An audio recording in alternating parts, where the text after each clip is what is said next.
Voilà, donc bienvenue tout le monde ici à notre Midi du Consommateur. C'est la première fois qu'on se revoit en présentiel depuis très longtemps. Ça se faisait avant mon temps, donc certains d'entre vous ne me connaissent pas encore. Je m'appelle Anne Calteux, je suis la nouvelle, depuis un an, chef de la représentation de la Commission au Luxembourg. Et vous le savez, les Midis du Consommateur, on les organise toujours en concertation avec nos collègues de l'APLO, donc le bureau de liaison du Parlement européen, représenté ici par Christophe Schröder qui va faire la conclusion, et Marco juge également, et par le Centre européen des consommateurs, Karim Bazenor, qui se fait excuser pour aujourd'hui, mais qui est quand même représenté par vous. Voilà. Donc, bienvenue. On est aujourd'hui ensemble pour parler d'un sujet qui est... Ah, Carole, bonjour. Qui est au cœur de l'actualité, la crise énergétique, une crise énergétique sans précédent que l'Europe doit traverser, doit essayer de traverser. C'est une crise qui nous concerne tous, consommateurs qu'on est, on est tous des consommateurs, certains d'entre nous sont des chefs d'entreprise, ils ressentent également beaucoup cette crise. Elle ne date pas d'hier, cette crise. Je crois que mon collègue de la Commission va vous le dire aussi. Elle date, en fait, elle est venue avec la reprise économique post-Covid. Beaucoup de gens ne l'avaient pas remarqué, mais elle était déjà là. Et la Commission européenne a commencé à travailler sur le dossier depuis lors. Mais avec la guerre de la Russie contre l'Ukraine et avec la militarisation du gaz par Poutine, il faut le dire, c'est une militarisation du gaz, c'est une sorte de chantage. Donc depuis lors, cette crise a connu quand même une nouvelle dimension et il s'agit de travailler encore plus sur les réponses à livrer aux nombreuses questions qui se posent, aux nombreuses questions des citoyens, des consommateurs qui vivent dans l'inquiétude, une inquiétude qui s'accompagne aussi par une inflation. Et voilà, on a une perspective de récession quand même en Europe qui fait peur. Il s'agit donc de trouver les réponses à nos questions. Et depuis le début de la guerre et même avant, la Commission européenne, ensemble avec le Conseil et le Parlement européen, travaille d'arrache-pied pour trouver les réponses aux questions. Comment réduire notre dépendance face à la Russie? Comment consommer moins d'énergie? Quel nouveau partenaire, quel nouveau fournisseur d'énergie peut-on trouver pour l'Europe? Comment devenir plus efficient au niveau de l'énergie sans mettre en question notre marché intérieur et sans compromettre nos ambitions dans le domaine climatique. Voilà, tout ça, on travaille ensemble avec les États membres dessus. C'est beaucoup de travail et il faut continuer dans les mois à venir parce que si le pronostic pour cet hiver est plutôt bon, on ne sait pas ce qui va se passer l'hiver prochain. Donc ça, c'est la grande inconnue. Donc c'est un effort de longue haleine auquel il faut s'atteler. Donc beaucoup d'attentes vis-à-vis de la Commission, beaucoup d'attentes aussi vis-à-vis des États membres, donc du gouvernement luxembourgeois. Et donc on va en parler aujourd'hui tous ensemble avec deux experts chevronnés. Tout d'abord Ignacio Pérez Caldante de la Commission. Donc Monsieur Pérez, il est directeur, chef responsable des politiques nationales, l'unité TF2. Ce sont en fait les politiques nationales dans le domaine de l'énergie, et donc il couvre le Luxembourg et les Pays-Bas. Donc il connaît très bien la situation au Luxembourg au sein de la Direction Générale Énergie, DGNR comme on dit. Donc on aura toute la perspective européenne de la part de M. Pérez. Ensuite, M. Voré, vous êtes donc directeur à la direction énergie, efficacité énergétique au sein du ministère de l'énergie. Donc, nous aurons le plaisir d'avoir beaucoup d'informations de votre part sur les spécificités de la situation du Luxembourg, ce que je crois vous intéressera tous. Donc, je crois qu'on a beaucoup de chance de vous avoir ici aujourd'hui avec nous. Et je ne vais pas en dire plus. Et je passe directement la parole à mon collègue Ignacio. La parole est à vous, monsieur. Merci. Merci beaucoup Anne et merci beaucoup à la représentation de la Commission à Luxembourg pour organiser cette rencontre. C'est Midi du consommateur. Merci aussi à Charlotte de m'avoir contacté pour être ici avec vous. Merci pour la présentation. C'est très gentil de mettre directement, mais en effet, je suis sous le responsable des politiques dont l'unité, c'est pas indiqué, mais c'est l'unité des relations avec les États membres et ce qu'on appelle the neighborhood, donc le voisinage des pays voisins de la DGNR. Et en effet, on s'occupe de tout ce qui est dans ce contexte de crise qu'on est en train de vivre actuellement. Toute la relation avec les États membres, pour ce qui concerne le Repower, mais aussi le semestre européen, les plans de récupération et résilience, etc. Et j'y reviendrai en donnant quelques aperçus tout le long de ma présentation. Pour que la présentation ne soit pas trop longue et pour laisser aussi un peu de place au débat, je vais me centrer surtout sur les aspects essentiels. Je ne vais pas descendre en détail parce que sinon je crains qu'on passerait une bonne partie de la matinée. Certaines des mesures en plus ont un composant technique assez élevé et je vais me concentrer surtout sur les paquets d'urgence qui ont été adoptés le 4 septembre et le 18 octobre. Alors, pour introduire le sujet, je crois que Anne l'a fait très bien. On est en effet dans une je passe la prochaine diapo, dans une situation de crise énergétique, de crise politique, qui, comme Anne le disait bien, ne date pas d'hier. Donc, sur la première diapositive, vous pouvez déjà voir sur l'image, sur le schéma, la flambée des prix d'électricité et de gaz qui vient quand même de loin, mais à laquelle on a assisté d'une manière assez dramatique à partir de l'été et de l'automne 2021. Vous vous rappelez bien qu'il y a eu cette flambée surtout des prix de l'énergie, surtout dans certains États membres, dans l'Espagne, etc. Et que des mesures ont dû être adoptées pour faire face à cette flambée et pour protéger les consommateurs les plus vulnérables. Alors je crois que la diapositive est très, comment on dit en anglais, it speaks for itself. On voit très bien la montée à partir de ça s'amorce juillet 2021, puis juillet 2022, bien évidemment, avec l'invasion de l'Ukraine par la Russie. La prochaine diapositive, je pense que vous l'avez d'ailleurs dans votre prospect. Enfin, désolé parce que j'ai pris une diapositive qui était déjà en anglais et je ne savais pas que la même diapositive existait en français. Mais bon, vous pouvez le suivre parfaitement. Là, d'une manière très graphique, ça donne une idée de la réponse de la Commission européenne et de l'Union européenne en général à cette crise. Donc, depuis le 13 octobre, si on suit les chiffres du 13 octobre 2021, jusqu'à le paquet qui a été adopté récemment, et j'y reviendrai, le 18 octobre 2022. Donc, je pense qu'on vient d'un contexte, comme Anne le disait, compliqué, où les prix déjà avaient cette tendance à augmenter, à grimper, mais il est très clair qu'à partir du 20, la date de triste mémoire, le 24 février 2022, donc l'invasion de l'Ukraine par la Russie, on est face à une situation qui n'a pas de précédent de crise politique, économique, alimentaire et énergétique. Donc c'est ça un peu le déclencheur de toutes ces mesures d'urgence qui ont été adoptées par la Commission.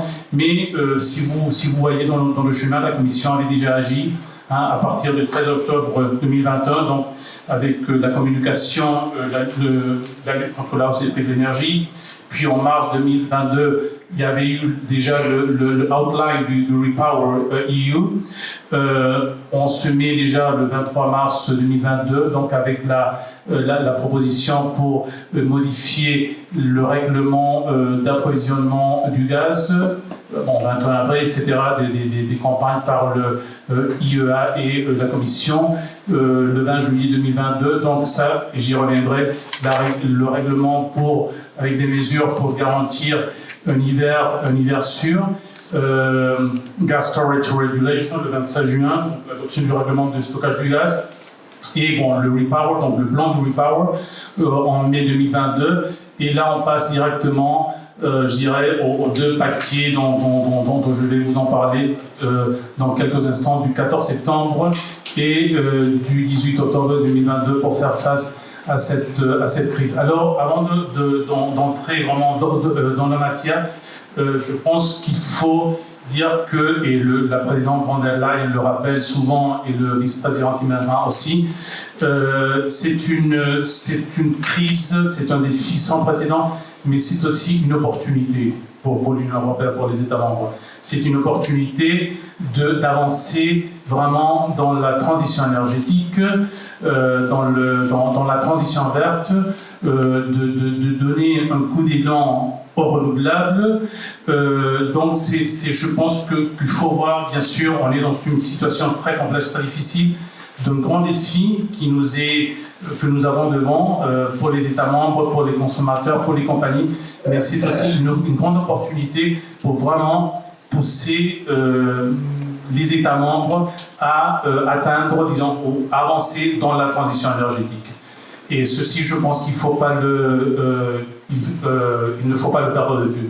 Je passe à la prochaine diapositive. Donc ça, c'est le cadre de toutes ces mesures qui ont été adoptées. Le cadre le plus récent, donc c'est le Repower. Et là, vous avez un peu les objectifs. Bien sûr, l'objectif principal, c'est de finir avec notre dépendance, dont nous voyons les effets très négatifs, des combustibles fossiles. Ça, je crois que tous les responsables au niveau européen, tous les responsables politiques nationaux le disent. On a, disons, traîné trop longtemps notre dépendance énergétique de la Russie, et voilà, on a été forcé un peu par les événements pour terminer avec cette dépendance des combustibles fossiles russes, et comme le disait Anne, l'utilisation, enfin on dit en anglais le weaponization de l'énergie par la Russie. Donc, adoption en mai 2022 du plan Repower EU pour augmenter la résilience du système énergétique européen, donc avec un triple objectif: accélérer la transition énergétique, que j'ai parlé de ça il y a quelques instants, diversifier l'approvisionnement de gaz, donc à travers de plus grandes importations de GNL et de gaz, à travers des gazoducs non russes, l'accroissement aussi des niveaux de biométhane et d'hydrogène, donc de sources d'énergie propres. Réduire plus rapidement, en troisième lieu, notre dépendance à l'égard des combustibles fossiles au niveau des habitations, mais non seulement au niveau des habitations, c'est au niveau du bâtiment, de l'industrie, au niveau du système électrique, en misant surtout sur l'efficacité énergétique, par exemple à travers la rénovation des bâtiments, augmentant, et j'ai fait une référence à la part des énergies renouvelables, et aussi en essayant de diminuer les goulets d'étranglement dans les infrastructures. D'une façon très graphique, dans cette diapositive, vous voyez des exemples concrets du Repower, donc comment on passe des objectifs aux actions.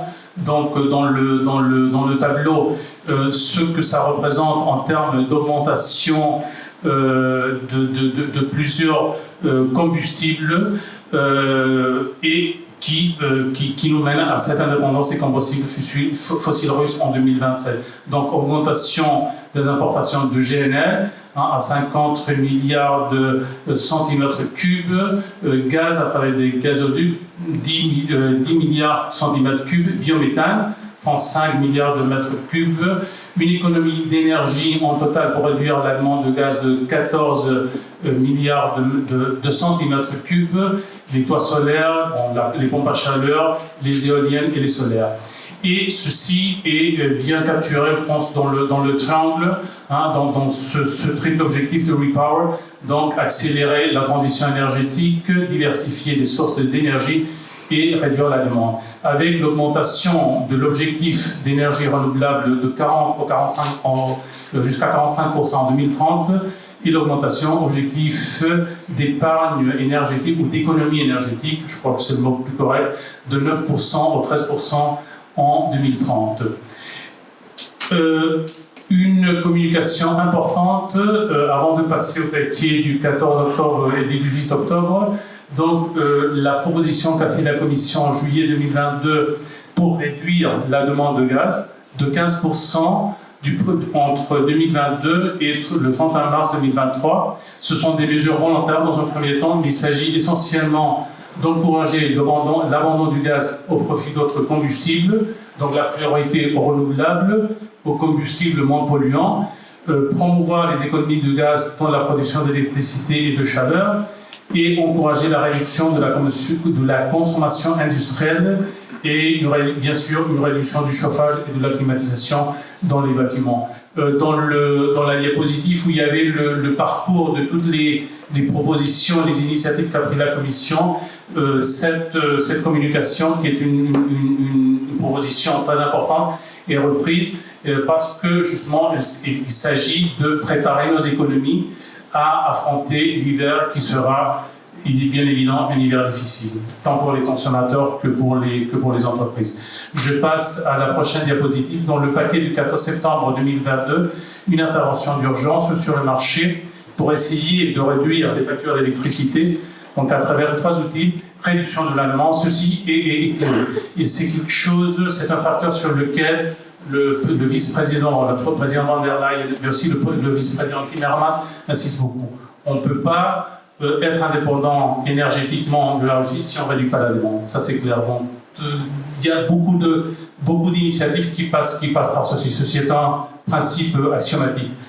Donc, obligation de réduire la consommation d'électricité d'au moins 5% pendant les heures pointes, avec l'objectif de réduire la demande globale d'électricité d'au moins 10%. Un plafond temporaire des recettes pour les producteurs d'électricité inframarginaux, c'est-à-dire ces producteurs qui ont fait des recettes assez importantes pendant la crise énergétique, qui se sont consacrés aux renouvelables, aux lignites, etc., avec un résultat de ce plafond de 180 heures par mégawatt, ce qui nous amène à des économies de 117 milliards collectés qui pourront être employés par les États membres dans d'autres buts, d'aider les consommateurs à faire face aux factures énergétiques, d'investissement dans les infrastructures, d'investissement dans les énergies renouvelables, etc. Et très important aussi, le principe de solidarité, contribution de solidarité temporaire par les compagnies donc, sur les bénéfices excédentaires réalisés dans le secteur des combustibles fossiles. Et là, on parle de 25 milliards d'euros qui pourront être utilisés aussi par les États membres pour faire face, disons, à diverses urgences dont je l'ai parlé quand je me référais au plafond temporaire. Vient après le paquet du 18 octobre 2022, c'est un paquet plus récent et plus spécifique, si vous le voulez. Donc, c'est un règlement d'urgence aussi, pour faire face au prix très élevé du gaz et surtout garantir la sécurité de l'approvisionnement en énergie devant l'hiver qui approche. À travers, il y a plusieurs mécanismes. Si vous pouvez bien sûr regarder le règlement, mais aussi sur les sites web de la Commission, il y a des explications qui sont vraiment très claires et très abordables de comment marche chacun de ces outils. Donc l'achat commun de gaz, des mécanismes de limitation des prix à la bourse du gaz TTF, donc cette bourse virtuelle du gaz qui fixe un peu le prix et donc parfois les fixations doivent être corrigées. De nouvelles mesures concernant la transparence de l'utilisation des infrastructures, la solidarité entre les États membres, bien sûr la poursuite des efforts par les États membres pour réduire cette demande de gaz. Donc la réduction de la demande, et je pense que c'est un principe que vous le voyez transversalement à travers les différentes initiatives. Alors quels instruments? L'aggravation de la demande de l'Union, de l'Union européenne, l'achat commun de gaz. Donc, ça c'est un mécanisme un peu compliqué, mais qui dit, finalement, il ne faut pas laisser que chaque État membre achète, de façon individuelle le gaz, mais le faire d'une façon commune. Un mécanisme de correction des prix, des règles de solidarité par défaut entre les États membres, en cas de pénurie d'approvisionnement, même pour les États membres qui ne sont pas connecté aux infrastructures et le mécanisme d'allocation de gaz. Mais je peux y revenir dans le débat de façon plus détaillée parce que c'est un paquet très important et il y a toute une série de mécanismes qui nous permettront d'affronter cette hausse des prix énergétiques et surtout d'affronter l'hiver dans des meilleures conditions. Donc l'aggravation de la demande, ce mécanisme de correction de prix, les règles de solidarité, etc. Je veux passer très brièvement au développement récent. Résultat des conclusions du Conseil européen du 20 octobre. Donc, il a été décidé, le Conseil a chargé la Commission de soumettre urgemment des décisions concrètes sur des mesures supplémentaires. Donc, ça découle un peu du paquet du 18 octobre. Donc, à chaque conjoint de gaz, sur une base volontaire, le nouvel indice de référence complémentaire, le corridor de prix dynamique temporaire pour les transactions portant sur le gaz naturel et le cadre temporaire de l'UE visant à plafonner le prix du gaz utilisé dans la production d'électricité. Donc le plafonnement des prix du gaz et puis une série d'autres mesures qui devront être adoptées, l'amélioration du fonctionnement des marchés d'énergie afin d'accroître la transparence, l'accélération de la simplification des procédures d'octroi de permis. Ça, c'est très important pour les énergies renouvelables, ce qu'on appelle le permitting, parce que c'est souvent très lourd dans les États membres, ce sont des procédures très lentes, et il faut absolument simplifier ces mesures, ces normes pour pouvoir vraiment renforcer le déploiement des énergies renouvelables. Des mesures de solidarité énergétique dans le cadre de rupture d'approvisionnement du gaz, que ce soit au niveau national, au niveau de l'Union européenne, et bien sûr des efforts accrus tant au niveau des consommateurs que des compagnies pour réaliser des économies d'énergie. J'ai fait un parcours très très rapide parce que je voudrais que laisse aussi la parole à mon collègue, mais bien sûr on peut y revenir dans le débat, mais ce qui est important c'est que je pense qu'il faut garder, moi je garderai en tête ceci, hein, quand on dit bon, qu'est-ce que la Commission fait pour faire face à cette crise, qu'est-ce que l'Union européenne fait, si vous faites le parcours depuis octobre 2021, je crois que disons, la réaction a été soutenue, a été continuelle.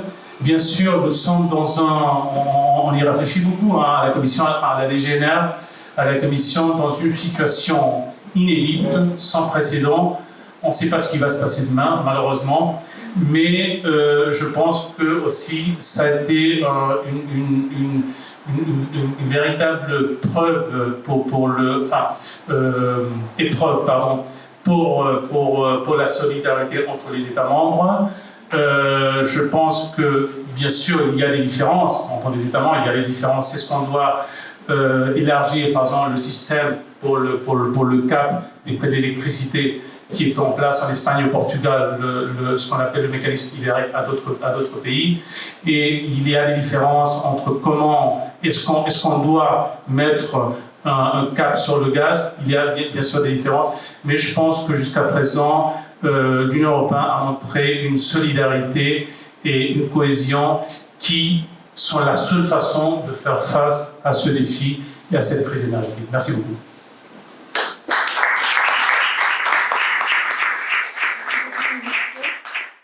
Ce tour d'horizon très complet, on voit que la matière est très complexe et que les défis sont nombreux, que c'est loin d'être fini.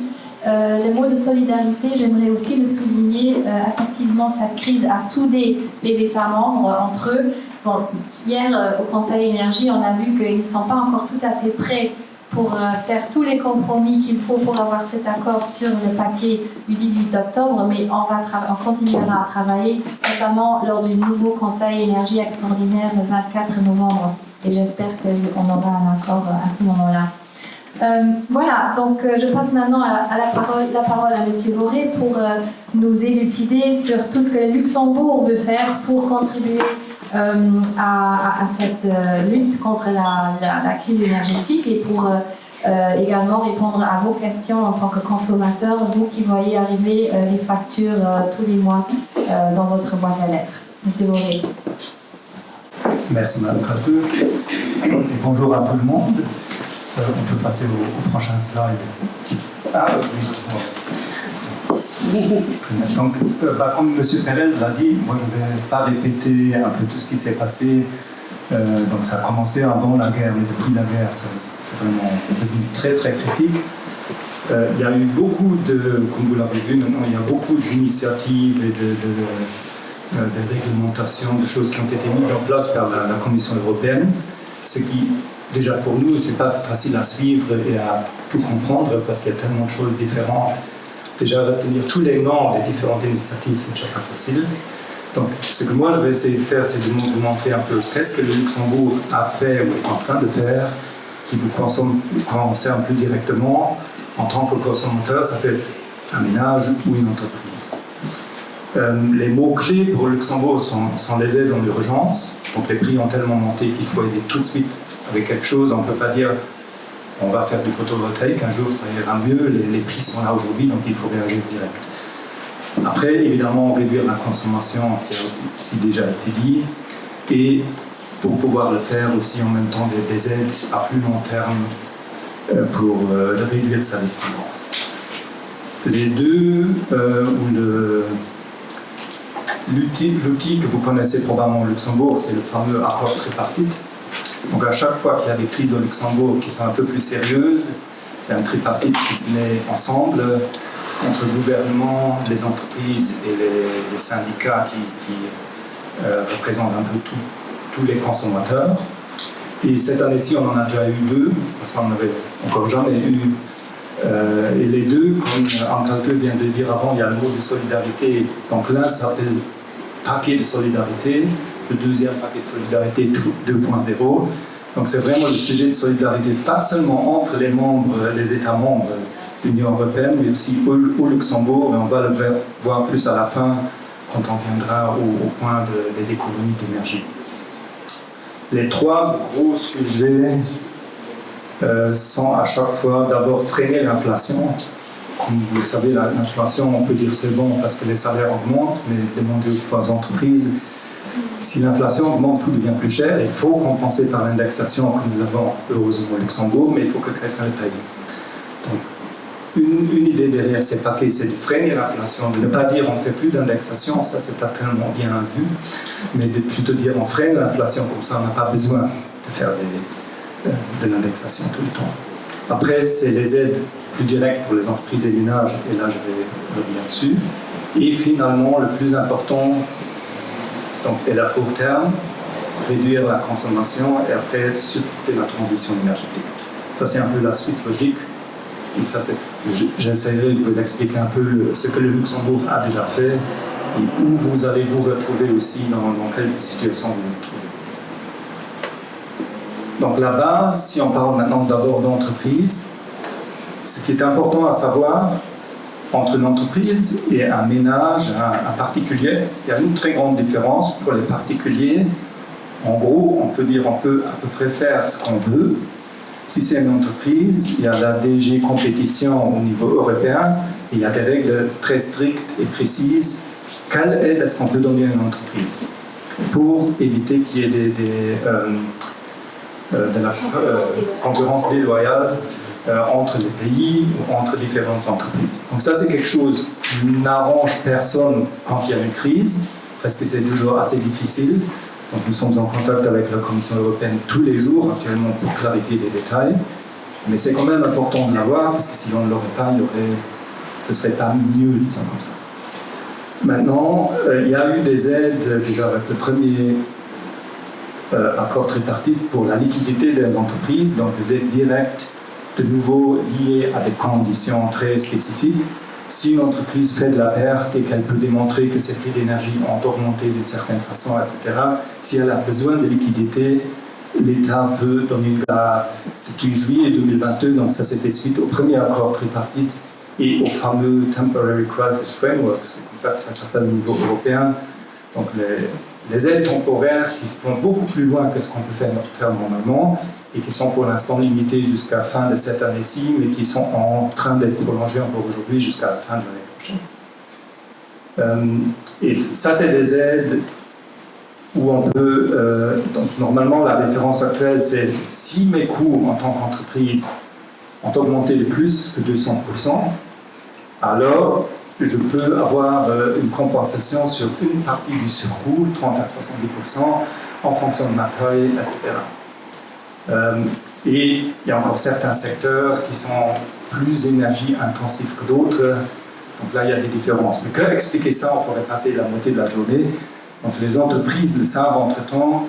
Il y a aussi, en général, pour toutes les aides, tout ce qui est entreprise, c'est plutôt le guichet KAU où on peut rentrer en tant qu'entreprise et on trouve toutes les informations. Ça, c'est le ministère de l'économie qui attribue ces aides-là et qui doit suivre justement les règles au niveau européen. Mais maintenant, toutes les aides que je viens de mentionner ici, il n'y a pas, c'est des aides temporaires, d'urgence. Je reçois de l'argent pour couvrir une partie de ma perte, en gros. Donc ça m'aide pour survivre, je n'ai rien amélioré. Si ça continue longtemps, l'État ne pourra pas tout faire. Et j'ai rien changé à mes process ou à autre chose pour devenir plus indépendant. Donc, qu'est-ce qui m'intéresse? C'est bien d'avoir une aide tout de suite, mais je veux investir et changer ma situation pour le futur. Donc, je veux améliorer soit mon efficacité, ma consommation d'énergie, mettre du photovoltaïque et autoconsommer, en gros, réduire ma dépendance aux énergies fossiles. C'est ce que M. Pérez avait dit aussi. Tant qu'on reste dépendant, on peut faire ce qu'on veut, ça ne changera jamais. Les aides pour changer, donc il y a beaucoup d'aides qui existent déjà. Une bonne partie de ce qui est marqué dans les accords tripartites, tout ce que je vous montre maintenant, existait aussi avant les accords tripartites. Ça a soit été repris, soit revu à la hausse. Ce n'est pas tous des nouveaux instruments. Il y a des nouveaux qui se rajoutent, surtout les temporaires. Il y a des nouvelles idées qui sont créées presque dans les négociations pour les tripartites. Mais il y a beaucoup de choses qui existent et qui, lors des tripartites, on dit alors, ok, on rajoute 50% de plus, ou des choses comme ça. Donc, il y a les différentes aides, aussi bien pour des projets en efficacité énergétique, des bonifications d'impôts pour des investissements. Il y aura encore des aides pour les camions, camionnettes. Vous connaissez celles pour les particuliers, pour les voitures électriques. Il n'y a encore rien pour les entreprises, mais ça vient. Un mot-clé, c'est la décarbonation. Donc là, il y a plusieurs aides qui sont en cours d'être préparées justement avec la Commission européenne. Décarbonation veut dire, aujourd'hui, j'ai un process, quelque chose où il y a du CO2 qui est émis, soit directement, indirectement, et je dois changer ça pour devenir moins, pour émettre moins. C'est ça qui compte finalement. C'est pas très important de dire est-ce que j'ai besoin d'efficacité énergétique ou non, j'en ai besoin pour faire l'autre, mais ce qui compte vraiment, c'est le CO2 qui est émis. Et pour décarboner, ça peut être en mettant un process, en remplaçant un four au gaz par exemple par un four électrique, c'est l'électrification. Ça peut être en changeant un four au gaz pour un four à l'hydrogène. Donc il y a différents leviers, comment décarboner. Et ça, c'est les aides les plus importantes dans les prochaines années pour les entreprises.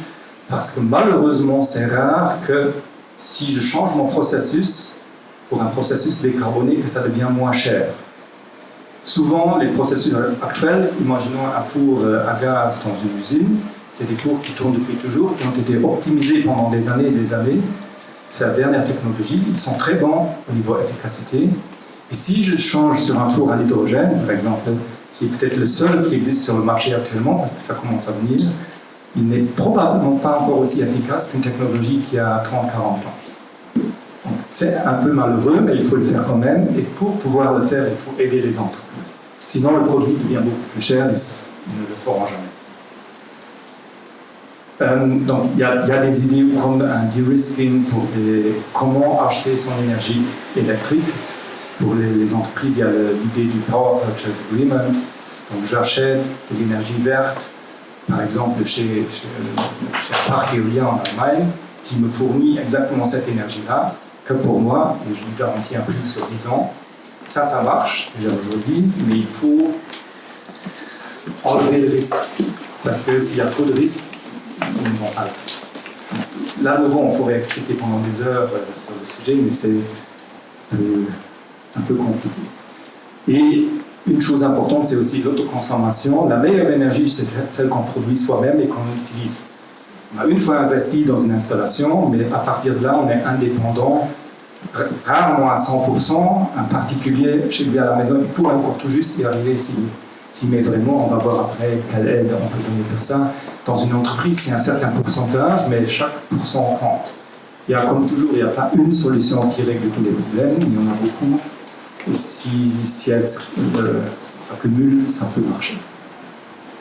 Après, il y a d'autres programmes comme un pacte climat pour l'entreprise, le programme Fit4, il y en a différents, la Lux Innovation, la House of Entrepreneurship, il y a un accord volontaire Fidil, donc il y a plein de choses qui accompagnent les entreprises pour justement les accompagner dans leur voie vers la décarbonation. Après, pour les ménages, là, de nouveau, si on parle plus aide temporaire ou d'urgence, sans vraiment améliorer durablement, il y a au Luxembourg une allocation de vie chère, une nouvelle qui a été revue déjà, je crois, 2 fois à la hausse cette année-ci. Donc ça, c'est quelque chose en fonction du revenu. On a tout simplement un certain montant qui aide à payer les factures. C'est relativement simple, mais c'est pas pour les gens qui gagnent beaucoup. Il y a une règle, par exemple, qui était encore dans la presse il y a quelques jours, parce que c'était mal compris, et notre ministre Claude Troum s'est dit tout le temps, quelqu'un qui ne peut pas payer, pas qui ne veut pas, mais quelqu'un qui ne peut pas payer ses factures d'électricité ou de gaz au Luxembourg. Avec le deuxième rappel qu'il reçoit de son fournisseur, sur le deuxième rappel, il y a marqué, attention, contactez vos offices sociaux dans votre village, dans votre région, ils vont vous aider. Les offices sociaux interviennent. Et si la personne ne peut tout simplement pas payer parce que les prix ont tellement augmenté, les offices sociaux s'en occupent. Mais il faut les contacter. Le fournisseur électrique ne peut pas dire aux gens moi je sais que tu ne gagnes pas beaucoup, je vais t'aider. Il n'a pas le droit de le savoir. Donc ça a été toujours mal compris. Maintenant, il y a évidemment des gens qui gagnent beaucoup, qui ne veulent juste pas payer leurs factures. Là, les offices sociaux vont dire tu as un autre problème, mais pas celui de ne pas pouvoir payer. Donc ça, c'est une règle qui est importante et qu'on a déjà depuis le temps de Covid. Donc c'est caché quelque part dans la loi électricité et la loi gaz. Il faut le chercher, mais les gens sont informés. Et on a refait une campagne, et on va refaire une campagne maintenant pour bien que les gens comprennent. Ça ne vient pas automatiquement, mais il faut quand même contacter son office social. C'est que pas tout le monde aime faire. Et en même temps, ce que le gouvernement a décidé récemment, c'est aussi d'augmenter encore les gens au niveau des offices sociaux, donc il y a encore du personnel en plus, parce que les demandes ont fortement augmenté les derniers temps. Après, il y a différentes choses. Il y a un crédit d'impôt énergie, il y a des primes énergie, les loyers avaient été gelés jusqu'à la fin de l'année. La subvention des loyers, ça c'est comme l'allocation de vie chère spécifiquement pour les loyers. En fonction de mon revenu, je peux avoir une allocation aussi. A aussi été revue à la hausse. La TVA, comme vous l'avez peut-être appris, partout a été réduite d'1%. Sur la photovoltaïque, même à 3% qui était 17 avant. Donc là, c'est une grosse différence. Ici, c'est un peu en général. La prime énergie a en plus été reconduite. Maintenant, encore une fois, c'est entre 200 et 400 euros l'année. Il y a différentes aides temporaires qui sont là pour les gens qui servent surtout aux gens qui ont des problèmes pour payer leurs factures. Là, ça sert directement maintenant. Mais il y a encore les autres aides ici, comme on avait au courant de cette année-ci, les 7,5 cents pour diesel, essence et fuel de chauffage, juste au milieu de l'année. Maintenant, il reste juste celle sur le combustible, donc le fuel de chauffage utilisé à la maison, qui va être augmenté à 15 cents à partir du mois prochain jusqu'à la fin de l'année. La même chose donc, pour le fuel de chauffage, ça c'était le dernier accord tripartite. Il y a aussi le gaz de pétrole liquéfié, c'est le gaz à une bouteille, les pellets, la hausse des prix du gaz. Donc là aussi, il y a une règle. Donc il ne va plus monter plus que 15% par septembre. Et les prix de l'électricité vont rester comme ils sont actuellement pour toute l'année prochaine. Donc ça, c'est les choses là. Ça aide tout le monde de la même façon. Ce n'est pas très sélectif, mais ça influence aussi, ça peut freiner l'inflation, parce qu'on va regarder les prix stabilisés, disons comme ça, qui interviennent directement pour le calcul de l'indexation aussi. Donc plus il s'en va, mieux c'est, et mieux c'est pour les gens. Mais ça va aider aussi les gens qui consomment beaucoup, même plus, mais on ne peut pas toujours tout avoir en même temps. Maintenant, on a vu que toutes ces aides, aussi bien pour les entreprises que ici pour les ménages, sont importantes et nécessaires. Il ne faut pas dire, attendez, un jour ça ira mieux. Mais le but, c'est de voir comment on peut s'améliorer. Donc pour les ménages, c'est surtout tout le programme Climat Bonus, qui s'appelait Prima House dans le temps, donc ça a changé de nom cette année-ci. Donc ici, c'est Climat Bonus Wohnen, par exemple. Donc pour les habitations, c'est tous les travaux d'assainissement énergétique, isolation, changement de fenêtres, et toutes les installations techniques, chauffage ou installations photovoltaïques. Nous avons déjà un système depuis beaucoup d'années qui est assez favorable, mais depuis le 1er janvier, nous avons un nouveau régime, donc le nom a changé, les primes ont été plutôt revues à la hausse, et maintenant, avec le dernier apport tripartite, nous avons encore une fois mis des top-ups, donc certains pourcentages ont été augmentés. Par exemple, la prime, si je remplace mon chauffage fossile par une pompe à chaleur ou un chauffage au bois, je reçois un bonus de 30% sur les montants qui sont déjà donnés. Ce bonus-là va être maintenant monté à 50%. Exemple, pour une pompe à chaleur, ça peut monter jusqu'à 18 000 € de prime de l'État si je remplace mon chauffage fossile. Et ce qu'on ne voit pas tout de suite ici, on le voit en bas. Or, en dehors des aides que l'État donne, il y a encore des aides des fournisseurs d'énergie, donc de gaz et d'électricité au Luxembourg, parce qu'il y a un mécanisme d'obligation qui existe aussi au niveau européen, pas dans tous les pays, mais il y a une directive européenne qui autorise de faire un tel mécanisme. Nous l'avons au Luxembourg, donc tous les fournisseurs de gaz et d'électricité sont obligés d'aider leurs clients, et même s'ils ne sont pas clients, d'aider les gens au Luxembourg de réduire leur consommation. Ils peuvent faire ça par des conseils, ils peuvent le faire par des primes. Il y en a certains qui donnent des primes, comme pour exemple pompe à chaleur, dont 18 000 € maximum de l'État, 5 000 € d'un certain fournisseur, et si vous habitez dans la ville de Luxembourg ou certaines autres communes, ils rajoutent encore une fois 50% sur le montant de l'État. Donc ça commence à devenir vraiment intéressant. Comme tout ça c'est un peu compliqué, il y a depuis, et c'est vraiment, je pourrais parler pendant des heures, mais ça ne servirait à rien, il y a sur la Climat-Agence qui était avant MyEnergy, vous connaissez peut-être, donc l'agence nationale pour le climat, pour l'énergie, qui est payée par l'État, qui travaille pour le gouvernement, pour différents ministères, donc surtout le logement, l'énergie et le climat, pour justement sensibiliser, informer les gens. Il y a maintenant un simulateur depuis le début de l'année qu'on trouve sur le site Climat-Agence ou aide.climat-agence pour y arriver directement, où vous pouvez rentrer qu'est-ce que vous voulez faire, dans quelle commune vous habitez, et ils vous donnent les infos sur toutes les aides, aussi bien les étatiques que celles des fournisseurs d'électricité ou de gaz, que celles de votre commune, etc. Après, vous pouvez sortir un PDF où tout est détaillé. Donc ça, c'est vraiment important, et on est un des seuls pays. La Commission européenne nous avait même dit qu'ils étaient très contents, c'est le fameux One-Stop Shop. Donc vraiment, à un endroit où on voit toutes les aides. Maintenant, on peut dire, pourquoi ne pas faire un seul système? Oui, on y a déjà réfléchi beaucoup, mais comme c'est différents acteurs, ça change. Avoir déjà un endroit où on peut tout voir, ça sert déjà à beaucoup. Il y a encore un détail qui est intéressant de savoir, par exemple, pour les gens qui ont des revenus moins élevés. Déjà aujourd'hui, depuis le début de l'année, il y a sur les aides qu'on donne pour rénover sa maison, il y a un top-up, donc un bonus, qui va jusqu'à 100%. Donc celui qui ne gagne vraiment, qui a un revenu faible, en fonction aussi du nombre d'enfants, il peut, sa rénovation est payée complètement. Or, les aides qui se rajoutent encore des fournisseurs d'électricité, etc. Il y a un seuil de salaire? Oui. Oui, il y a un tableau sur guichet.lu. Donc, le 100%, c'est 25 000, quelque chose comme ça, sans enfants. Après, ça monte avec enfants. Et puis, ça, c'est dégressif. Avec beaucoup d'enfants, ça peut monter jusqu'à 50 000. Mais sur via Climat-Agence, on le trouve aussi. Mais sinon, sur le guichet.lu, on a aussi un petit tableau qui est relativement simple. Donc ça existe aussi. Ça, c'est donc le grand sujet, comment s'améliorer, et chacun peut faire quelque chose.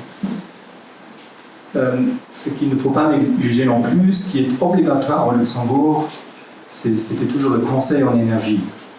Donc si je veux faire des travaux de rénovation, le conseil en énergie est obligatoire si je veux profiter des aides. Mais le conseil même est tellement bien subventionné, c'est plus une mesure de protection du consommateur pour embêter les gens, parce que c'est un peu compliqué, il faut faire les bonnes choses, et si on le fait bien, ça marche. Si on ne le fait pas bien, on a des moisissures et autre chose, donc personne n'est content. Ni l'État, parce qu'il n'y a pas de réduction de consommation, ni surtout les gens qui ont payé, qui ont peut-être reçu une ou l'autre prime, mais qui ne sont pas contents. Donc c'est pour ça que le conseil en énergie a une vraie importance, parce qu'il n'y a personne qui va rénover sa maison toutes les années. Il fait ça une fois dans sa vie, construit une ou deux fois dans sa vie, mais le conseil en énergie il le fait tout le temps. Donc c'est à lui de vous aider les gens, de les accompagner, et aussi au cours du projet, il vient sur chantier vérifier que les bonnes choses ont été faites, etc. Là, finalement, pour arriver à tout ça, et ce que M. Pérez avait déjà aussi dit, maintenant, si on ne change rien, c'est déjà bien de changer ces installations, de faire de plus en plus de renouvelables, mais il faut aussi essayer de réduire la consommation. Donc actuellement, pour cet hiver-ci, et très probablement aussi l'hiver prochain, c'est chaque kilowattheure qui est économisé est important, pas seulement au niveau du gaz. On avait commencé avec le gaz, mais nous, on avait dès le début, on a dit, si je réduis ma consommation d'électricité, une partie de l'électricité est produite avec du gaz. Et pourquoi dire à un bâtiment qui est chauffé au gaz, toi tu dois réduire ta température, et l'autre qui a par hasard, il a déjà une pompe à chaleur, il peut faire ce qu'il veut. Ce ne serait pas très solidaire non plus. Toute l'énergie qu'on ne consomme pas, c'est toujours la meilleure. Et tout appareil électrique dont on n'a pas besoin ne consomme rien. C'est tout simple. Ça se dit plus facilement que c'est fait, mais on vient après aux questions. Oui. Donc, ce que le Luxembourg a fait, et c'est dans le cadre aussi de la campagne d'économie d'énergie européenne, c'est nous avons lancé, donc maintenant en septembre, mais ça avait commencé avant, la campagne Zusammenspur et Zusammenhalten. Donc là, à nouveau, il y a le Zusammenhalten, l'aspect solidaire. Si on voit tout en bas, qui participe, en gros, c'est tout le monde.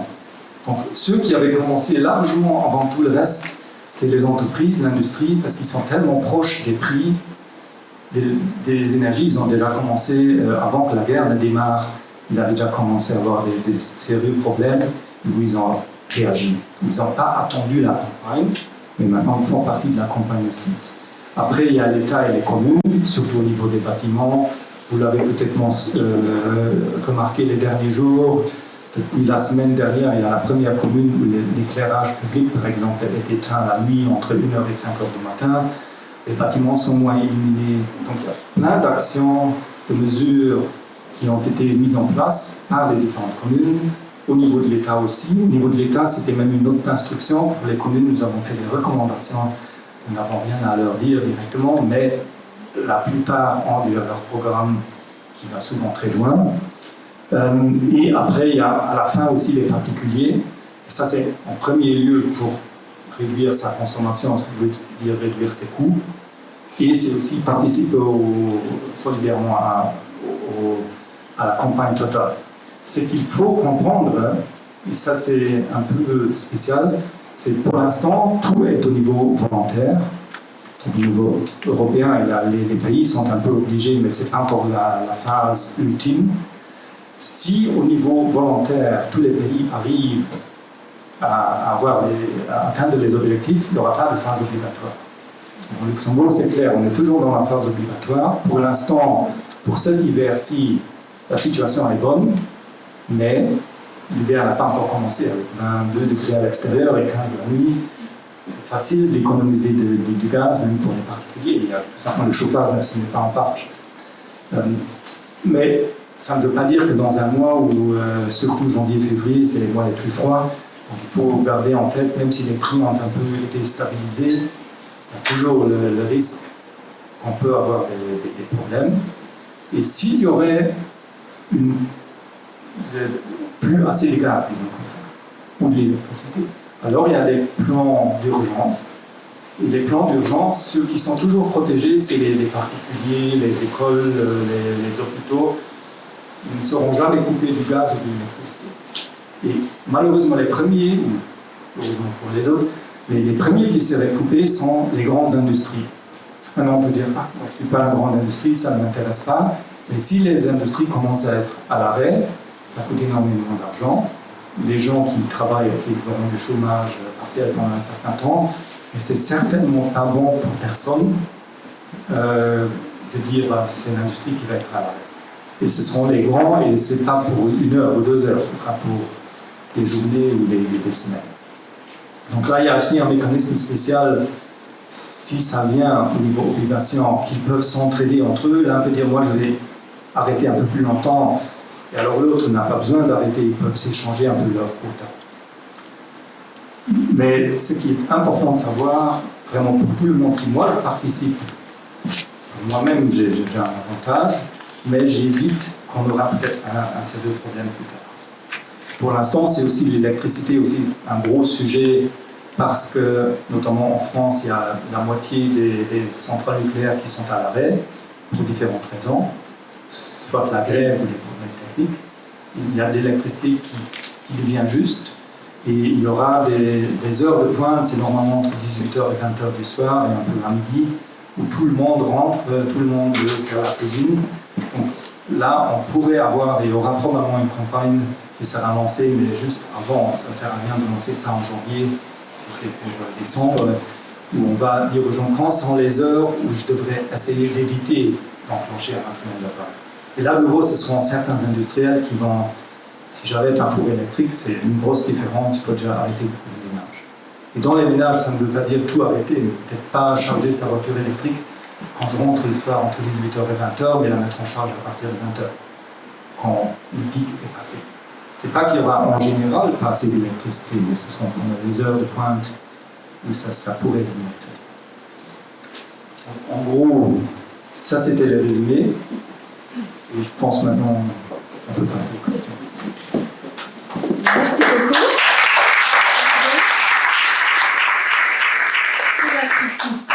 Voilà, donc vous avez entendu, c'est aussi un appel à vous tous de participer à nos efforts d'économie énergétique.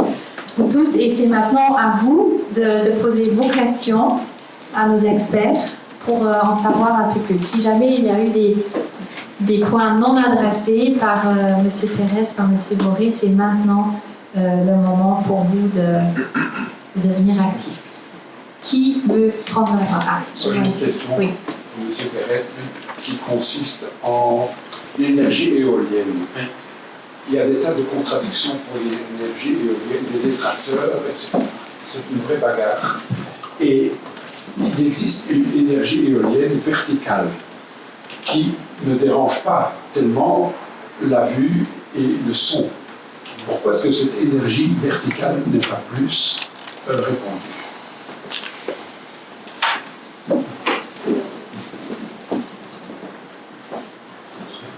Merci pour la question. Je ne sais pas si j'ai une réponse pour cela. Je pense que quand vous parlez d'énergie éolienne verticale, c'est-à-dire... C'est-à-dire que c'est un pivot oui. Et des palettes qui tournent horizontalement autour d'un pivot. Hein? Oui, peut-être pas pour vous répondre. En gros, les aides au Luxembourg pour les éoliennes, c'est aussi bien pour les verticales que pour les horizontales.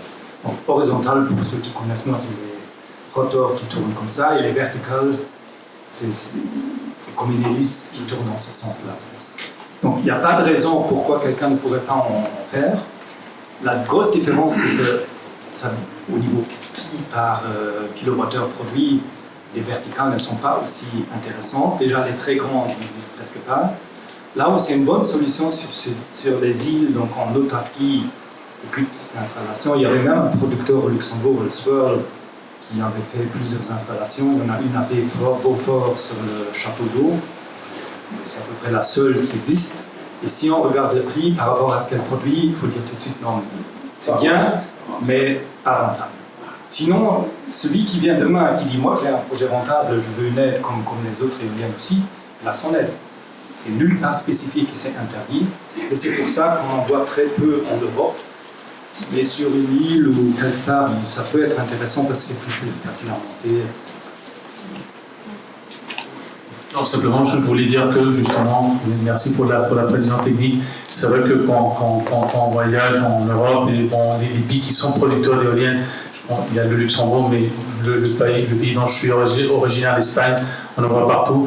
Mais je pense que la raison, effectivement, c'est une raison de coût. Enfin, il y a pas de, je vois pas de, moi dans les contacts que j'ai avec les représentants espagnols, j'ai pas entendu de problème de principe, pas de souci. Mais bon, si c'est un problème de coût, je ne sais pas encore une fois spécifiquement ce qui se passe en Espagne, mais je ne vois pas raison non plus. Enfin, c'est pas une raison de principe, mais plutôt une question de, comme vous dites, de coût, enfin, une raison économique, en gros. Merci. Oui, une question, donc savoir si vous pouvez donner quelques conseils sur comment les ménages pourront suivre les consommations, vu qu'elles sont demandées, donc justement, une des piliers, vous l'avez bien expliqué, une des piliers importants de la transition énergétique, c'est la réduction des consommations. Et donc, est-ce que vous avez des conseils à donner au foyer, comment suivre mieux les consommations et les réduire? Merci. Oui, comme ça concerne plus le Luxembourg. Bah, vous avez le site qu'on avait vu donc, sur le Zusammenspüren, ou Climat-Agence, vous arrivez au même endroit. Là, vous avez, au niveau recommandations, tout ce qu'on peut faire. Il y a des pages et des pages et des pages, suivant les sujets, ce qui vous intéresse. Il y a aussi beaucoup de fournisseurs d'électricité ou de gaz qui, les derniers jours, commencent à faire de la publicité. Si vous allez sur le site de votre fournisseur, n'importe qui sait, normalement vous trouvez aussi des tuyaux typiques, réduire la température, éviter des appareils en stand-by, etc. Ça, c'est plutôt au niveau recommandation. Parce que nous, on dit toujours, trouver l'information, c'est pas si difficile, mais il faut être conscient que c'est maintenant que ça compte. Et là où ça devient encore intéressant, qu'est-ce que vous avez dit? Oui, c'est trouver, les tuyaux, comment procéder. Non, répétez une fois la question, il y avait encore une deuxième chose. Suivre les consommations. Oui, c'est pas facile. Ah non, ça c'est une bonne question. Par an, pour le gaz. Il y a une chose qui est relativement bien, c'est qu'au Luxembourg, si vous avez une facture mensuelle, normalement il y a une comparaison de votre maison ou logement, n'importe, votre appartement, par rapport à quelque chose de similaire. Donc vous voyez à peu près, moi je suis à X, est-ce que c'est beaucoup, peu? Ça, c'est presque tous les fournisseurs le font parce que c'est aussi une obligation européenne d'indiquer sur les factures. Ce qu'il y a, et ça tous ceux qui habitent au Luxembourg le savent, nous avons pratiquement toutes les maisons sont équipées de smart meter, donc les nouveaux appareils où il ne faut plus aller venir lire le compteur. Et les smart meters, ils ont l'avantage de connaître donc votre consommation par quart d'heure, c'est toujours le quart d'heure qui compte, aussi bien pour le gaz que pour l'électricité. Et les premiers fournisseurs commencent à offrir des dongles, ça s'appelle des petits boîtiers, on raccorde à son smart meter, et puis il faut juste avoir une connexion Wi-Fi. Et puis sur votre smartphone, vous pouvez voir en temps réel la consommation de votre maison actuellement. Et si vous êtes ici et que votre femme met en marche le four électrique, par exemple, à midi, vous le voyez tout de suite, c'est 3000 watts. Donc là, vous pouvez voir, évidemment, de le voir en temps réel, c'est un peu un gadget, mais voir par rapport à la semaine dernière, etc. Et il y a aussi beaucoup de fournisseurs, mais que pas beaucoup de gens l'utilisent ou le savent, qui ont un site, My quelque chose, normalement ça s'appelle comme ça, où on peut aller voir ses consommations. Donc c'est pas en ligne sur son smartphone, mais c'est un site internet, il faut juste une fois dire moi je veux avoir accès, on donne un mot de passe et ça prend 10 minutes, ça ne coûte rien. Et là, vous pouvez aller voir pour votre maison, qu'est-ce que vous avez consommé les dernières semaines, mois, depuis qu'il y a les données. Ça s'arrête quelque part. Avant, il y a juste des données annuelles pour les compteurs, et à un certain moment, ça commence mois par mois ou même heure par heure. Et ça, c'est en bas ou à gauche ou à droite, ou sur le site de votre fournisseur. Je ne suis pas sûr s'ils le font tous, mais il y en a plusieurs qui le font. Et ça, c'est évidemment important de d'avoir une idée où je suis et comment ça évolue. Est-ce que je vois vraiment une différence? Je voulais simplement ajouter, merci pour la question, qu'au niveau européen, c'est quelque chose qu'on encourage les États membres. Je pense à la DG Énergie, il y a même des collègues qui s'occupent spécifiquement du smart meter, et c'est quelque chose qu'on inclut de façon régulière, systématique, dans les documents de la Commission, par exemple dans les rapports pays qui sont adoptés dans le contexte du semestre européen, où maintenant l'énergie a une place prépondérante, et il y a toujours un paragraphe et des recommandations pour le smart metering, parce que c'est un des outils, des instruments pour mieux comprendre la consommation énergétique, savoir, disons, où est-ce qu'on doit prendre des actions. On a commencé à l'époque justement par une plus grande lisibilité ou compréhension, explication des factures énergétiques, mais je pense que justement le smart metering, c'est quelque chose que au moins du point de vue de la Commission, c'est quelque chose qu'on encourage tous les États membres à l'adopter et à le mettre en place. Je suis aussi le watchdog pour l'heure, donc on a déjà dépassé de 15 minutes. Donc je vous prierai d'être bref, concis à la fois dans vos questions et vos réponses. Qui veut se lancer en marche? Thank you. I have a political question for Mr. Perez. Everybody agrees today that the policy of relying on cheap Russian gas and oil was a mistaken policy.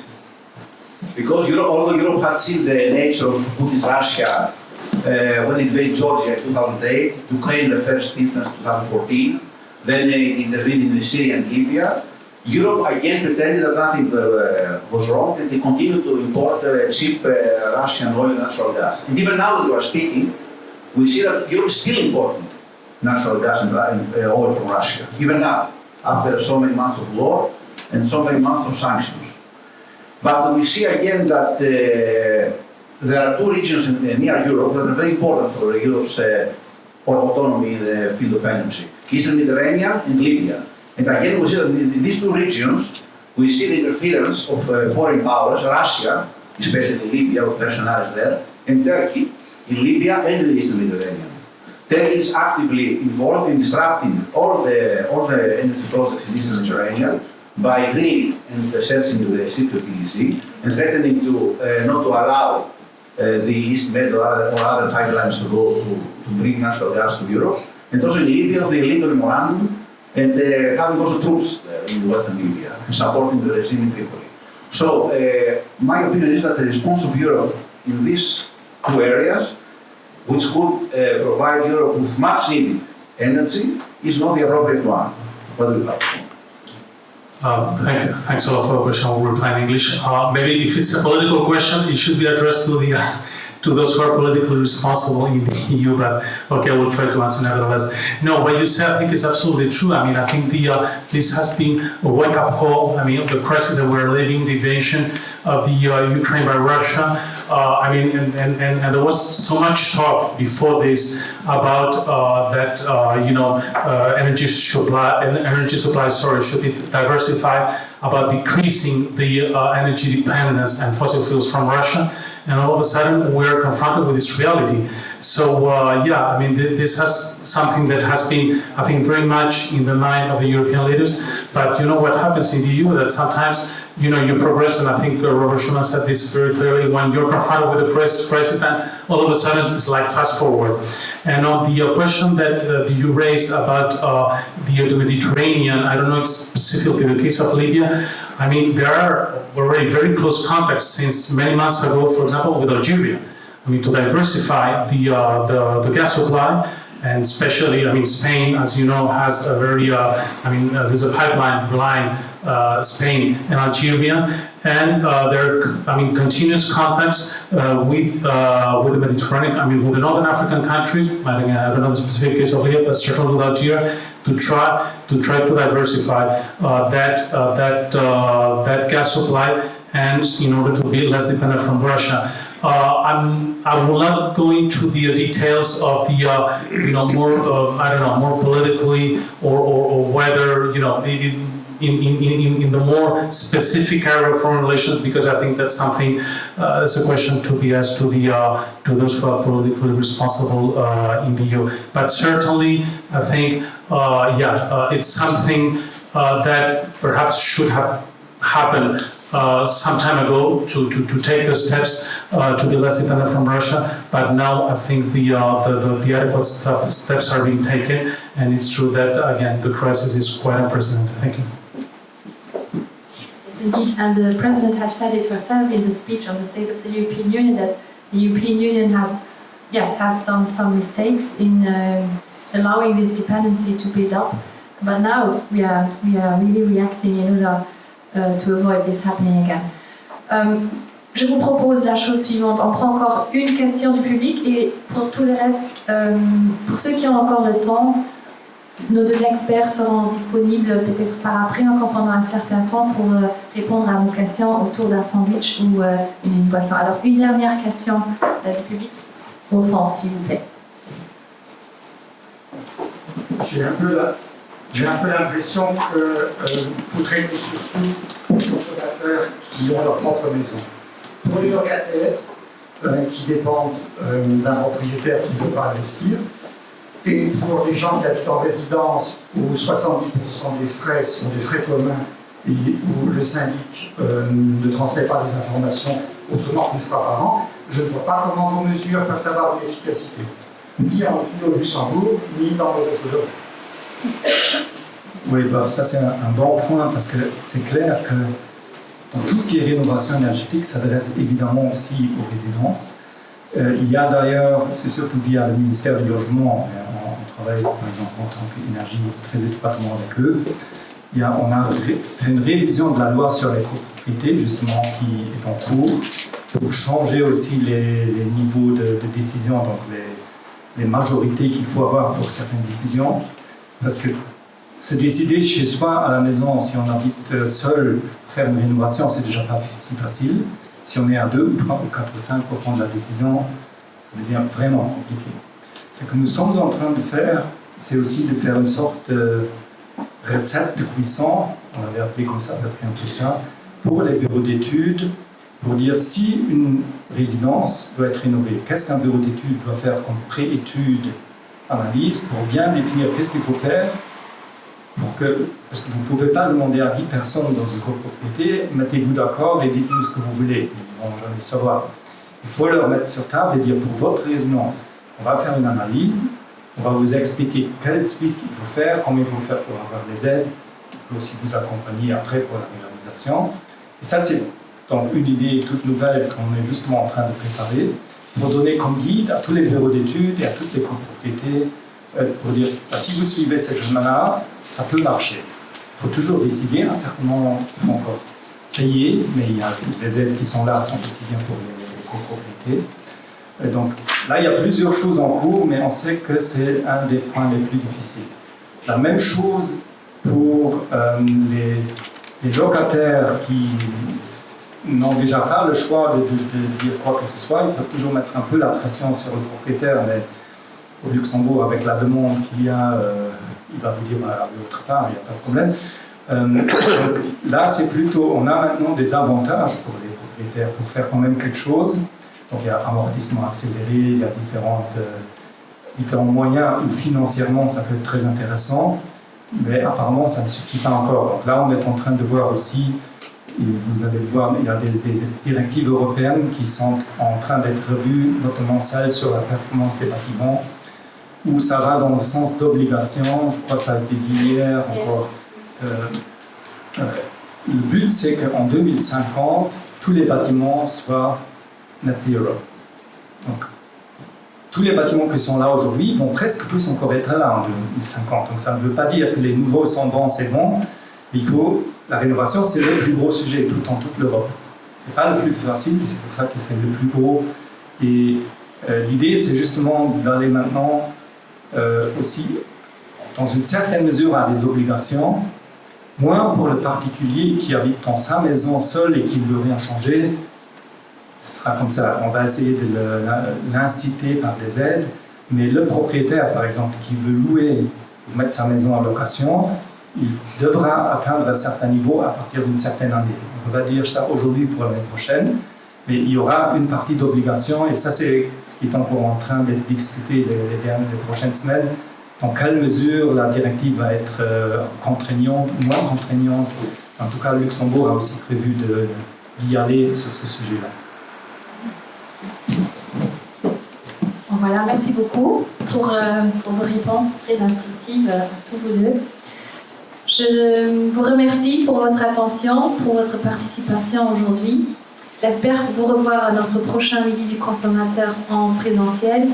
Christophe, est-ce que tu veux dire quelques mots? On est un peu juste au niveau timing, je suis désolée.